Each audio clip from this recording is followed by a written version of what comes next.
Америкалықтар мен израильдіктер соңғы сағаттарда алынған маңызды барлау мәліметтерін пайдалануға шешім қабылдағандықтан оқиғалардың дамуы басқа арнаға бұрылған. Олар бірнеше ай бойы Иранның жоғары лауазымды тұлғалары бір жерге жиналатын сәтті күткен және сенбі күні таңертең олардың Тегеран орталығындағы үкімет кешеніндегі ғимаратта болатыны анықталған. Ирандық жоғары шенді әскерилер мен барлау қызметкерлері де дәл сол уақытта кездесуге жиналатын және бұл кездесудің қай жерде өтетіні туралы ақпарат белгілі болған. ақш пен Израиль соңғы бірнеше ай бойы Иранның діни көшбасшысы Али Хаменейдің қозғалысын бақылап отырған. Дональд Трамптың әлеуметтік желідегі жазбасында Хаменейдің америкалық барлау мен жоғары технологиялық бақылау жүйелерінен жасырынып құтыла алмайтыны айтылған. Алайда нақты қандай бақылау әдістері қолданылатыны туралы белгісіз болды. Хаменейдің дәл сол уақытта қай жерде болатыны жөніндегі мәлімет тыңшылардан алынған болуы да мүмкін. Дегенмен оның орналасқан жері заманауи технологиялардың көмегімен Ирандағы басқа шенеуніктердің қозғалысын бақылау арқылы анықталған болуы да ықтимал. Өткен жылдың жазында 12 күндік соғыс кезінде Израиль Иранның ядролық бағдарламасына қатысы бар ғалымдар мен шенеуніктерге соққы жасау барысында олардың қозғалысын бақылау үшін байланыс жүйелеріне кибер шабуыл жасауды да пайдаланған еді. Мұндай кибер шабуылдар қарсы тараптың әрекеттерін бақылауды да қамтыған. Мұндай ұзақ мерзімді бақылау уақыт өте келе нысанадағы адамның күнделікті өміріндегі өзіндік әдеттері туралы түсінік қалыптастыруға, сондай-ақ оның әлсіз тұстарын анықтауға мүмкіндік береді. Яғни ол кіммен және қанша уақыт жиі кездеседі, мұндай кездесулерді қай жерде өткізуді жөн көреді, осының бәрін білуге жол ашады. Жоғары деңгейдегі тұлғалардың Иранның қарсыластарының назарында үнемі болғаны ешкімге құпия емес. Сондықтан бірнеше ай бойы осындай осал тұстардың анықталып, жойылмауы Иранның әскери және қарсы барлау жүйесінің елеулі сәтсіздігін көрсетеді. Немесе бұл Израиль мен ақш-тың өз әдістерін үнемі жетілдіріп, жаңа бақылау тәсілдерін таба алғанын білдіреді. Ирандағылар шабуылдың күндізгі уақытта жасалатынын күтпеген еді. Бұл ақш пен Израильге тосын соққы беру арқылы басымдыққа ие болуға мүмкіндік берді. The New York Times мәліметінше, орталық барлау басқармасына келіп түскен нақты деректер тікелей соққы жасау үшін Израильге жеткізілген. Операция басталар алдында міндеттер ақш пен Израиль әскерлері арасында бөлінген. Израиль Иран басшылығына байланысты нысандарға назар аударса, ақш әскери объекттерге соққы беруге жауапты болған. Операция барысында барлау қызметі Хаменейдің және басқа да лауазымды тұлғалардың қозғалысы туралы нақты мәліметтерді дер кезінде жеткізіп отырған.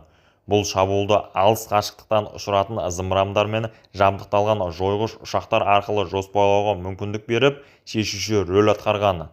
Израиль мен ақш-тың жоспары енді қарсыласты бір ғана соққымен бассыз қалдыру емес, ауқымды шабуылды көздеген. Соның нәтижесінде соққыдан кейін туындайтын мүмкіндіктерді пайдалану мақсатында шабуыл уақыты алға жылжытылған. Израиль жойғыш ұшақтарының Тегеранға жетуі үшін шамамен 2 сағатқа жуық уақыт қажет екені айтылады.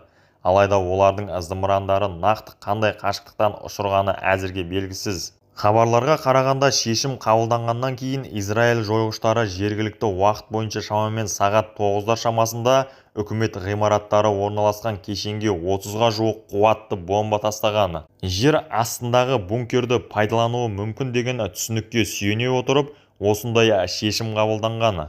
Мұндай жер астындағы бекіністерді жою үшін 1-2 бомба аздық етеді.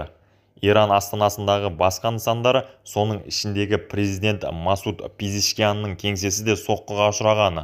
Алайда ол сол сәтте басқа жерде болған. Израиль шабуыл салдарынан Иранның ондаған қолбасшысы жойылған туралы хабар таратады. Иран тарапы 4 жоғары лауазымды әскери қызметкерінің қаза тапқанын растайды. Шабуыл жасалған ғимараттағы жиынға бұлардан бөлек арнайы күштер қолбасшысы Саид Мойсави, барлау басқармасы басшысының орынбасары Мухаммад Ширизаде және басқа да әскери қолбасшылар қатысқан. Бірақ олардың тағдыры әзірге белгісіз. Ұшақтары соққы жасап жатқан кезде ақш-та түн ортасы еді. Дональд Трамп өз әкімшілігінің мүшелерімен бірге Флоридадағы резиденциясында операцияның басталуын тікелей эфир арқылы бақылап отырған. Бірнеше сағаттан кейін оған Иранның жоғары көшбасшысы Әли Хаменейдің жойылғаны туралы хабар берілген. Осыдан соң ол бұл туралы жариялап, Иран әскері мен полициясын тізе бүгуге шақырған. Тағы да бірнеше сағаттан кейін Иран тарапы да Хаменейдің қаза тапқанын растады. Елде 40 күндік аза тұту жарияланған. Израиль барлау қызметі Тегеран көшелеріндегі бейне бақылау камераларын бұзып кіріп, бірнеше жыл бойы солар арқылы Ирандағы жоғары лауазымды шенеуніктерді, олардың жүргізушілері мен күзетшілерін бақылауға мүмкіндік беретін мәліметтерді жинаған және Әли Хаменейге қарсы жасалатын соққыларды дайындауға пайдаланған. Бірнеше жылдар бойы ол камералардан алынған бейнелері шифрланып, Израильдегі серверлерге жіберіліп отырғаны. Осындай камералардың бірі Иранның жоғарғы басшылығы өкілдері жүргізушілері мен күзетшілері көліктерін қоятын автотұрақтың жанында орналасқаны. Соның арқасында Израильдің арнайы қызметкерлері қатаң күзетілетін кешеннің күн тәртібі туралы мәліметке ие болған. Камералары жалғыз ақпарат көзі болмағаны, камералардан алынған деректер басқа мәліметтермен, мысалы ұялы байланыс желілерінен алынған ақпаратпен бірге Иран басшыларының іс-шаралар кестесін анықтауға көмектескен. Израильдің арнайы қызметтері Иранның қауіпсіздік қызметкерлері туралы деректер жинап, олардың қайда тұратынын, қашан жұмысқа шығатынын, қызмет орнына қалай жететінін, ең бастысы нақты кімдерді күзететінін анықтаған. Financial Times мақаласында айтылғандай, Израиль бақылау қызметі Иранның жоғары лауазымды тұлғалары мен олардың қарамағындағы қызметкерлердің өмір салтын нақты уақыт режимінде бақылап отырған. Әуе соққысынан әлдеқайда бұрын біз Тегеранды, Иерусалимді білгендей жақсы білдік, деген басылымға израильдік барлаушылардың бірі. Иранға қарсы операция бірнеше ай бойы кезең-кезеңмен дайындалған.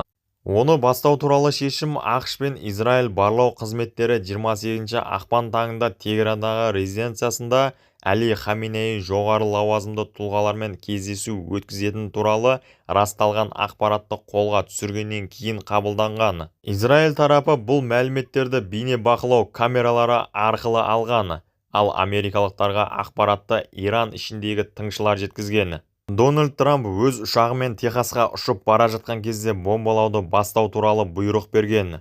Одан кейін негізгі міндет Аятолланы жер асты бункеріне жеткізуге жол бермеу болған. Өз кезегінде израильдік мамандар операцияға дайындық барысында резиденция маңындағы 10-нан астам ұялы байланыс мұнарасының жекелеген бөліктерін істен шығаруға қол жеткізген. Шабуыл күні қоңырау шалынғанда телефондар бос емес сияқты болып көрсетілген. Соның салдарынан қауіп туралы ескерту күзет қызметіне жетпей қалғаны. Израиль ұшақтары Хаменейдің резиденциясына шамамен 30-ға жуық бомба тастағаны. Күн соңына қарай алдымен израильдік дерек көздері, кейін Дональд Трамп Әли Хаменей қаза тапқаны туралы хабарлады. Келесі күні Иран бұл ақпаратты растағаны. Соққы кезінде Хаменейдің жанында болған жұбайы, қызы, күйеу баласы, келіні және немересі де қаза тапқаны.